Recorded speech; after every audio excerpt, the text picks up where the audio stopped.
Good morning, good morning. Just picked up the E35 from our friends over at Indian Peaks. I'm gonna be digging some drainage ditches today, getting this foundation ready for a French drain to be put in. Also gonna be running loads of Class C road-based material for some backfill, and then we'll be loading up my friend Dave in his dump truck to off-haul some dirt over here. See the pops is on the T66. Got some dirt to haul off. Got the 870 here. We've got backfill coming in, being delivered here. We're also pulling off, hauling topsoil and clay material to get it off of this project and onto another one. So we've got trucks running today, but I wanted to do a quick overview of my experience running a T870. This is the machine I bought for Bear Claw, and the T66, which is actually my dad's machine and was the machine that I started the business with, renting it from him last year. So you can see right here, we have a ramp built.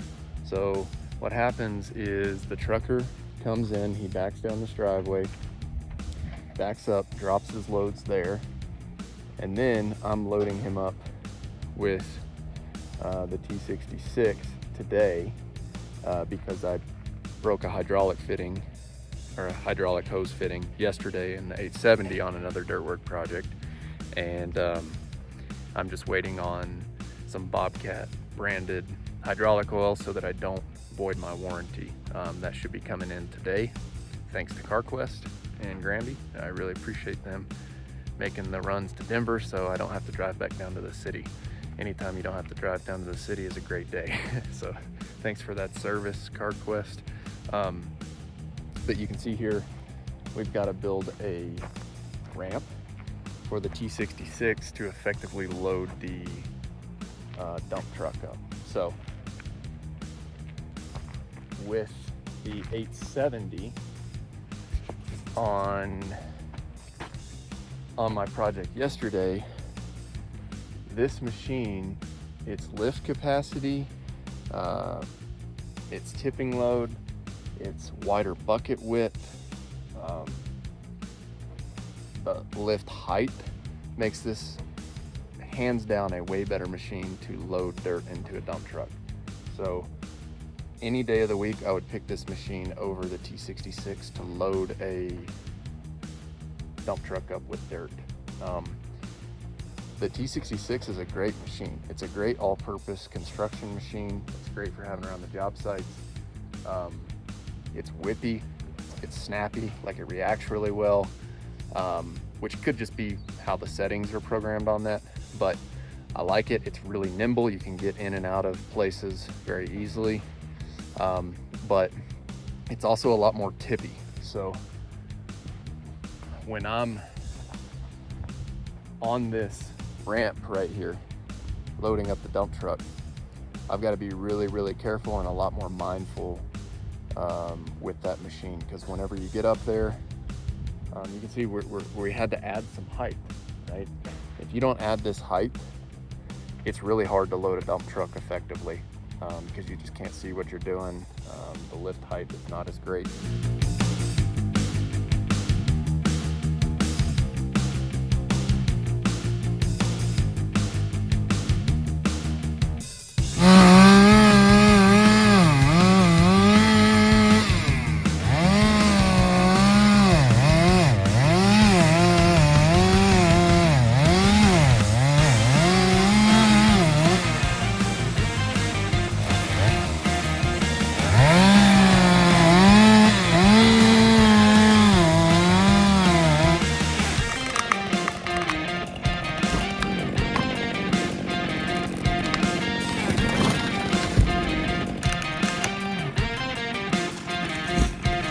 Stick around, watch this video. We'll show you a little bit more about the services we offer and the videos that we will be producing on this channel.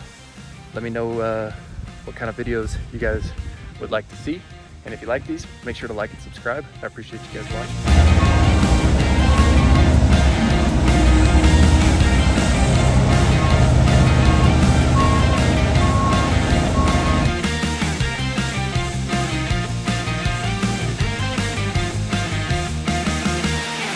Got the Pops on site today. He offered to help me dig a culvert, so I said yes. He secretly loves digging just like I do, so I guess I get it from him. Yeah, we're digging a culvert here. We're gonna put in a 12-inch culvert in this driveway, and got this one. It's got kind of a natural curve to it. Set that one to where it drops water in it, and get it backfilled in today, and then run the trench compactor over it.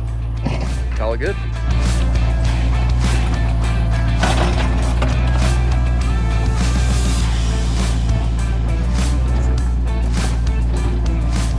And don't worry, that end will be cut off.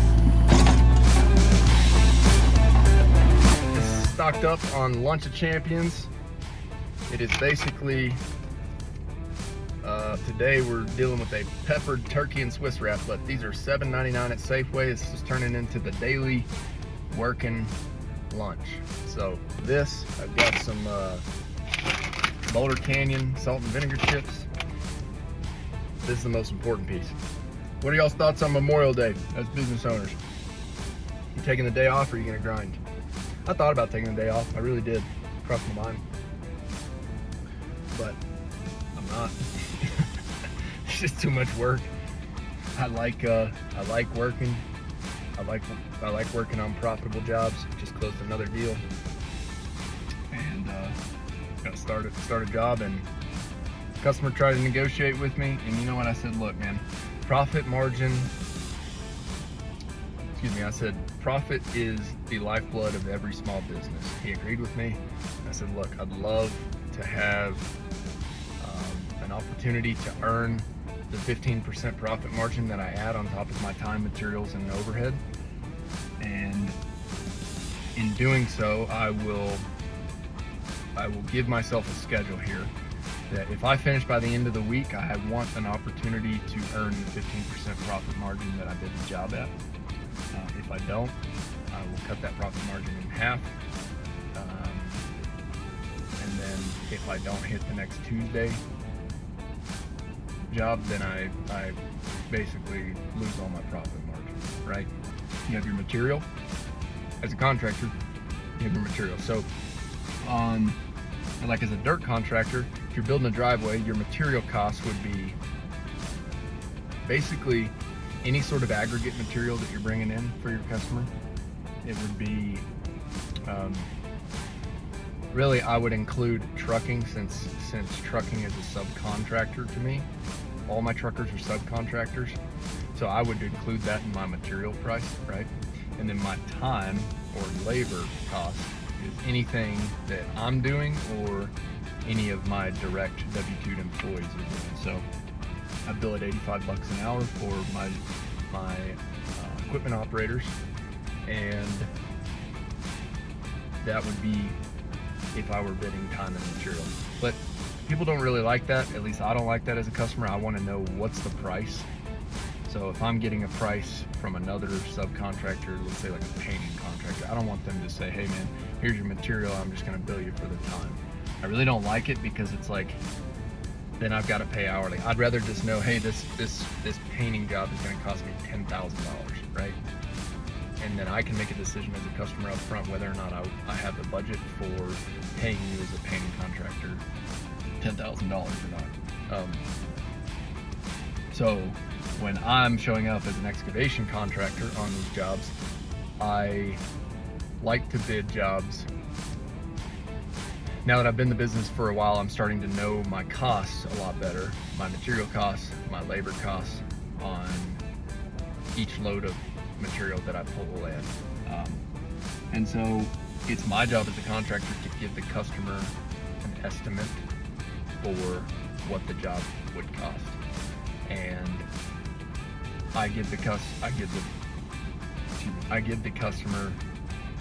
estimate the job based off my time, labor, any material, my overhead, which is insurance, software, back office, salaries for general administration, marketing expense falls under overhead.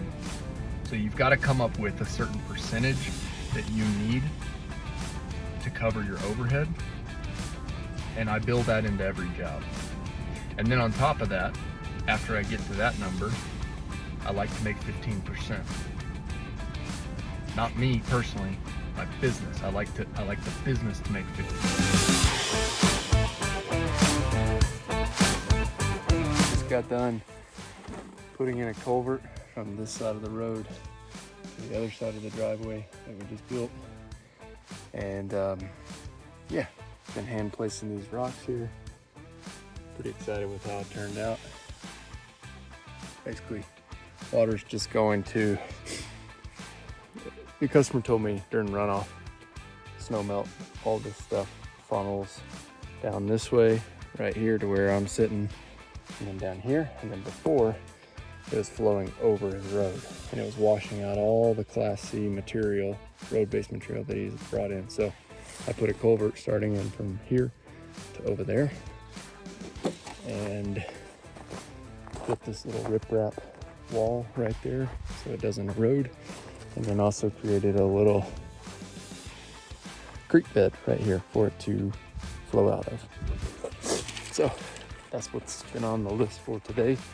We are 100% wrapped up with this driveway project, and we got a couple tree jobs in the pipeline here that we'll be going to next week. And then tomorrow we start another dirt job. We'll be hauling a bunch of just a bunch of clay material off of a commercial construction site. And then Thursday and Friday we'll be bringing in backfill on a custom home in Fraser. So excited about the week. Been a fun one so far. Yeah, thanks for watching. Trying to remember the saying that I came up with. I'm kind of tired right now, but yeah, we're gonna keep plugging away. Work hard, do your best, never settle for less. There we go.